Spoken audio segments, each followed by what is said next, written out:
pengeluaran yang mubazir, pengeluaran yang alasan untuk nyolong, saya ingin dihentikan, dibersihkan.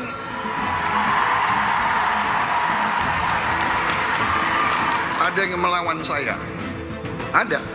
Dalam birokrasi merasa sudah kebal hukum, merasa sudah menjadi raja kecil.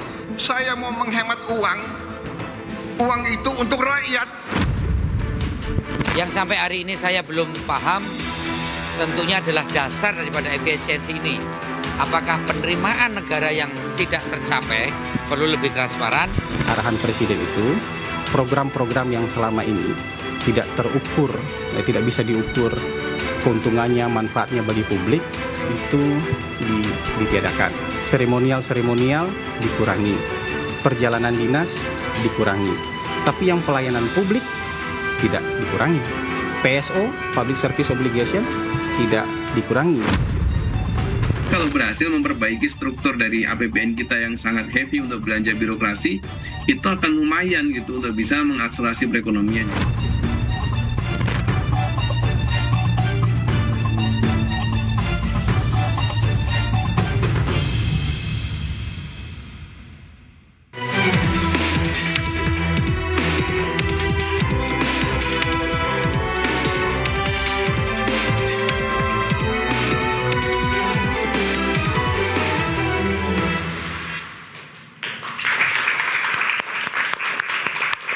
Selamat malam pemirsa, setelah 100 hari dilantik, Presiden menerbitkan instruksi efisiensi. Dan anggaran sejumlah kementerian lembaga dan transfer daerah dipangkas mencapai 306,669 triliun rupiah. Dan niat hemat yang disebut Presiden demi rakyat dinilai pengamat memiliki sejumlah konsekuensinya terutama kepada publik. Gelombang PHK, berkurangnya kualitas pelayanan publik, hingga perlambatan pertumbuhan ekonomi. Tetapi kemarin pemirsa, Presiden sempat menyebut ada raja kecil yang melawan efisiensi anggaran yang menjadi amanatnya. Siapakah raja kecil yang dimaksud dan apa dampak efisiensi anggaran untuk rakyat? Bersama saya Aryo Ardi, inilah Interupsi Prabowo. Ada yang melawan soal efisiensi anggaran. Dan sudah hadir bersama kami malam hari ini, di sebelah kanan saya ada Mbak Adita Irawati, Jubir Kantor Komunikasi Kepresidenan. Selamat malam Mbak Adita. Selamat malam Mas Aryo. Ada Mas Muhammad Haikal, politisi Partai Gerindra, juga Wakil Ketua Komisi 11 DPR. Selamat malam Mas Haikal. Selamat malam. Dan di sebelah kiri saya ada Mas Ubedillah Badrun, analis sosial politik dari UNJ Jakarta. Selamat malam Mas. Selamat malam Mas. Sehat Mas? Sehat alhamdulillah. Selesai masalah ya? Selesai udah. Dan Mas Huda, Nailul Huda, Direktur Ekonomi Deselio. Selamat malam Mas Nailul Huda. Malam juga Mas Aryo. Dan juga mahasiswa dan mahasiswi dari UNJ Jakarta. Selamat malam, terima kasih sudah hadir bersama kami malam hari ini. Dan langsung saja saya akan membuka acara ini dengan bertanya langsung kepada Mbak Dita. Mbak Dita, hari ini Menteri PU mengatakan akan ada studi banding ketiga negara, Turki, Mesir, dan India untuk desain kantor yudikatif dan legislatif di IKN. Kami ingin mengkonfirmasi apakah benar itu arahan langsung dari Presiden, Mbak Dita?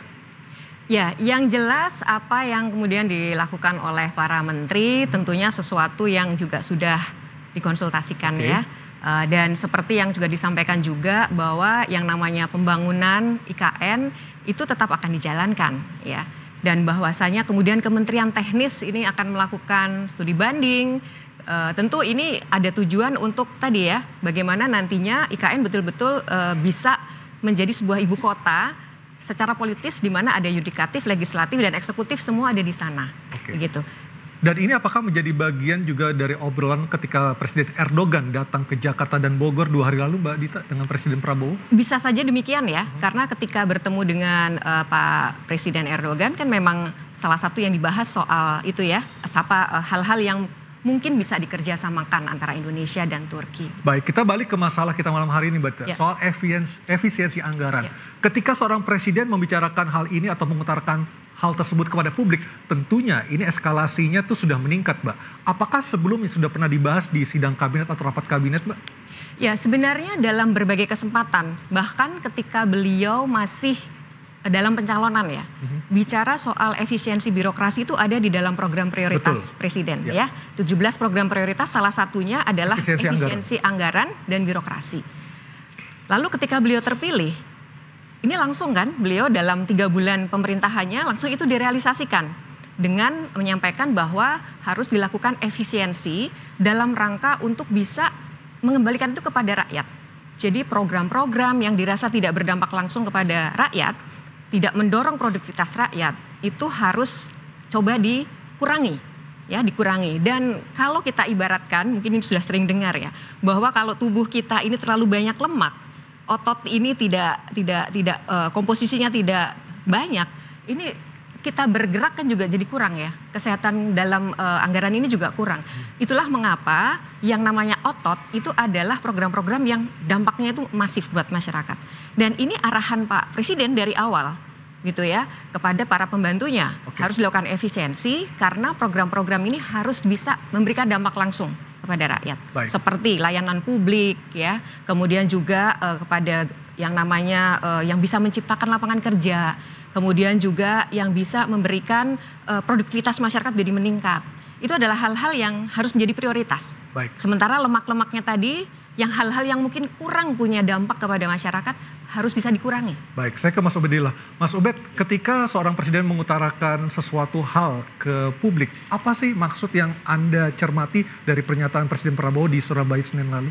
Ya, saya kira sebetulnya agenda efisiensi itu menunjukkan atau membenarkan bahwa pemerintahan sebelumnya itu buruk. Pemerintahan Pak Jokowi maksudnya? Ya. Oke. Jadi anggaran yang tidak efisien. Bahkan saya sampai kaget juga sampai nilainya hampir 300, kurang lebih 300 triliun kan. 306. Berarti 10% dari APBN. Bayangkan. Jadi selama ini betapa banyak anggaran yang dipermainkan oleh pemerintahan sebelumnya. Ini catatan saya pertama. Oke. Yang kedua, tentu proses efisiensi itu basisnya mesti saintifik. Jadi ada argumen-argumen ilmiah yang mesti dibangun. Apa sih alasan pokok kemudian harus dilakukan efisiensi itu? Bukan sekedar narasi bahwa kita ingin untuk kepentingan rakyat. Ternyata juga tidak kok. Faktanya misalnya anggaran pendidikan yang merupakan mandatory spending ikut dikurangi. 20% itu ikut dikurangi. Jadi untuk rakyat yang mana? Jadi saya kira proses efisiensi itu menurut saya yang dilakukan saat ini itu tidak transparan, tidak menunjukkan prinsip-prinsip good governance sebetulnya. Transparan dong, jelaskan argumennya. Bukan hanya melihat data anggaran, oh ini lebih nih, kurang, lebih kurang. Ataukah mungkin sebenarnya fungsi dari kementerian lah yang bisa membelejeti di mana harusnya transparansi dan juga detail anggaran per mata anggaran untuk dijelaskan kepada publik, Mas Ubed? Iya, saya kira itu. Lalu bahas skala prioritas. Artinya ketika Presiden menjelaskan cukup secara global saja, secara general saja, tetapi detailnya itu adalah tugas dari masing-masing menteri. Iya, karena Presiden ini kan sebetulnya juga representasi dari negara ya. Ketika Presiden menyampaikan bahwa betapa pentingnya efisiensi, para menteri mesti menafsirkan secara rasional. Tidak kemudian gerasa-gerusu begitu, membabi buta, pokoknya efisiensi. Oke. Padahal rakyat membutuhkan pendidikan yang berkualitas. Rakyat membutuhkan kesehatan yang layak. Rakyat membutuhkan pekerjaan yang cukup. Baik. Saya kira 3 agenda itu mestinya menjadi dijalankan sesuai dengan konstitusi saja. Baik. Karena jelaskan harus 20% untuk pendidikan. Ya, jadi amanat bayangkan, konstitusi. Iya, amanat konstitusi. Bayangkan 20% yang selama ini ditulis di dalam konstitusi itu dan termasuk Undang-Undang Sistem Pendidikan Nasional yang tahun 2003 itu saja nggak sampai itu 20% itu. Baik, saya ke Mas Hekel. Mas Hekel, menurut pandangan Mas Hekel sebagai anggota DPR, Wakil Ketua Komisi 11 dan juga anggota fraksi Partai Gerindra tentunya, apakah kementerian ini cukup bisa memahami maksud dari pemotongan anggaran yang dilakukan oleh Presiden Prabowo? Jadi memang pemotongan anggaran ini sebetulnya gini, yang diharapkan oleh Pak Prabowo itu kan bukan pemotongan seperti yang tadi disampaikan ini tidak jelas ya. Beliau itu kepengen supaya setiap rupiah yang dibelanjakan oleh pemerintah, kan kita sering dengar ada jargon spend better. Okay. Nah, ini realisasinya harus benar-benar spend better. Jadi beliau itu kan lihat loh ini kok banyak sekali belanja-belanja yang kelihatannya mengada-ada. Kita buat contoh aja ya. Kita sering kali ini sebagai warga Jakarta aja sering mengeluh menjelang akhir tahun kok sering ada galian jalan. Kayaknya ngabis-ngabisin anggaran akhir tahun. Belum lagi sering kali mungkin ada pejabat-pejabat yang keliling-keliling di bulan-bulan Oktober, November, Desember terkesan ngabisin anggaran buat jalan-jalan. Nah, yang hal-hal seperti ini kan beliau juga paham gitu kan. Nah, obrolan soal belanja di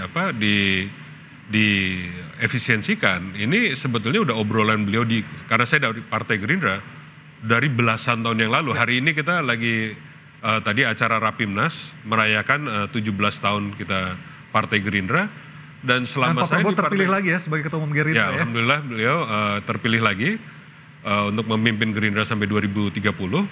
Tapi ya selama kita di Gerindra ya obrolan ini nggak berubah. Beliau itu konsisten bahwa beliau merasa di Indonesia ada pengelolaan keuangan yang tidak baik sehingga ada kebocoran uang. Nah, kebocoran itu kan ada dua, ada di soal penerimaan dan di pengeluaran.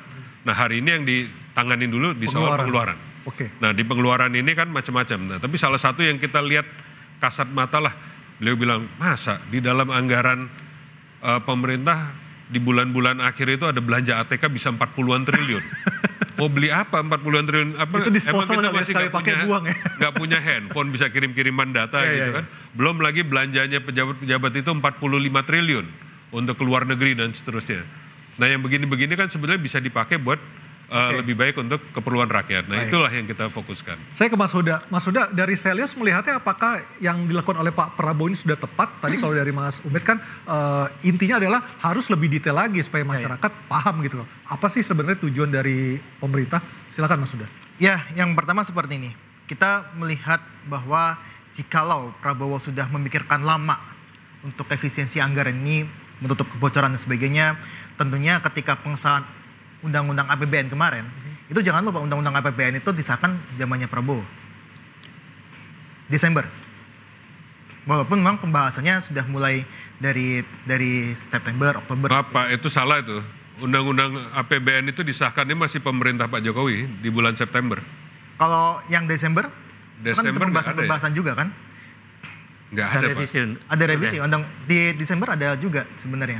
Di Desember nggak ada, Pak. Ada. Kalau ada saya pasti tahu lah, saya anggota DPR. Ya, saya juga membaca berita bahwa itu memang ada undang-undang ketika pengesahan di September, kemudian ada pembahasan lagi di DPR hingga Desember itu untuk beberapa program. Makanya kalau kita lihat sebenarnya ini juga tidak menjadi tanggung jawab pemerintahan sebelumnya sebenarnya. Nah, itu yang pertama. Yang kedua adalah ketika kita melihat bahwa ada beberapa program yang disampaikan oleh Prabowo untuk MBG dan sebagainya, kembalikan ke rakyat kecil dan sebagainya, artinya adalah ketika pembahasan program ini di awal, artinya ini tidak prudent dalam artian dari mana sumber pembiayanya. Nah, inilah yang saya selalu katakan bahwa ayolah kita terus terang aja, apakah memang pemerintah ini punya uang atau tidak sebenarnya untuk membiayai MBG atau program-program lainnya. Adalah kita terus terang saja gitu kan, apakah punya uang atau tidak gitu kan. Nah, karena kalau punya uang, otomatis sebenarnya efisiensi anggaran, pemutaran anggaran atau tadi restrukturisasi ya bahasanya kan, itu tidak akan dilakukan. Tapi ketika tadi Mas Hekal mengatakan ada anggaran pos-pos mata anggaran yang tidak masuk akal, seperti misalnya ATK ataupun perjalanan ke luar negeri di akhir tahun, itu bukankah itu memang harus dipotong, Mas Huda? Iya, kalau mau dipotong sebenarnya ya dari sisi kementerian lembaga yang terlalu banyak juga harus. Artinya tidak sebesar anggaran dipotong saat ini, seperti itu? Iya, kalau kita lihat sebenarnya kalau memang Prabowo mau konsisten secara efisien dan sebagainya, tentu dia harus melihat dari sisi koalisi yang gemuk misalkan. Itu kan kontradiktif sebenarnya dengan apa yang disampaikan oleh Prabowo saat ini, dengan apa yang dilakukan kemarin. Menunjuk menteri itu kepala lembaga 49 lebih, itu kan sebuah pemborosan. Apa yang dilakukan sama Vietnam, USA dan sebagainya itu udah efisiensi. Kalau yang dilakukan oleh Prabowo saat ini bukan efisiensi, emang nggak ada uang aja, sehingga harus memutar uangnya dan anggaran-anggaran itu untuk membiayai MBG, itu aja sebenarnya. Artinya bukan efisiensi, tetapi untuk mengalihkan anggaran ke program yang lain. Bukan menutup kebocoran, emang nggak ada uang aja sebenarnya. Oke, Mbak Dita silakan Mbak, komentarnya Mbak. Ya, ini sebenarnya kan kalau kita perhatikan tadi ya kembali lagi. Banyak sekali yang inefisiensi sebenarnya di dalam anggaran kita ya. Tadi sudah disebutkan angkanya tadi. Salah satunya betul Mas, ATK itu alat tulis kantor itu 40 triliun. 1 tahun ya kalau dicoba diakumulasikan dari semua kementerian. Nah, ini kan sesuatu yang adakah dia dampaknya kepada masyarakat? Kita harus akui tidak ada kan secara langsung gitu. Padahal kalau kita hemat saja 50%, itu sebenarnya angka 20 triliun itu bisa membangun renovasi sekolah yang memang tahun ini dianggarkan sekitar 17 triliun. Jadi ini sebenarnya itu tadi ya, bagaimana yang namanya efisiensi, karena sekarang ini kita melihat banyak sekali hal-hal yang sebenarnya masih bisa dihemat di kementerian, itu coba kita alihkan untuk bisa memberikan program yang lebih real gitu ke masyarakat ya. Jadi bahwasannya tadi ada pendapat soal itu, sebenarnya kita kembali lagi bahwa semangatnya ini kan kita ingin jangan sampailah ada yang bocor, ada yang tidak efisien, yang itu rakyat cuma bisa nonton. Untuk MBG apakah pemerintah masih punya uang, Mbak? Jangan dijawab dulu Mbak ya, kita akan lihat jawabannya usai pariwara. Tetap bersama kami di Interupsi.